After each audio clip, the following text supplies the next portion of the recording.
నుంచి పక్కనే వల రాత్రంతా వెళ్తారు. 1 గంటకో 2 గంటలకో మళ్ళా వస్తారు.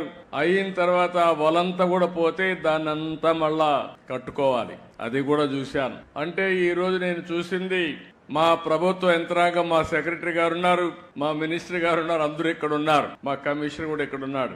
కానీ ఏదైతే నేను ఆశించానో దానికి భిన్నంగా సమస్యలు ఉన్నాయి ఇక్కడ.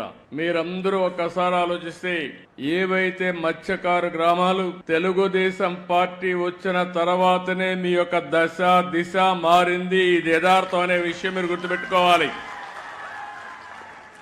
అదే మరి మీలో కూడా ఒక పట్టుదలతో ఉంటారు. ఎన్నికలప్పుడైతే ఈ మత్స్యకారుల గ్రామాలుగా కట్టడి చేసి ఒకే మాట మీద ఉంటారు. ఆ విధంగా మాట మీదుండి ఎప్పుడు ఓట్లేశారు మీరు. ఎప్పుడు కూడా తెలుగుదేశం పార్టీకి, ప్రస్తుతం ఎన్డీఏ పార్టీకి వెనుకబడిన వర్గాలే వెన్నెముక.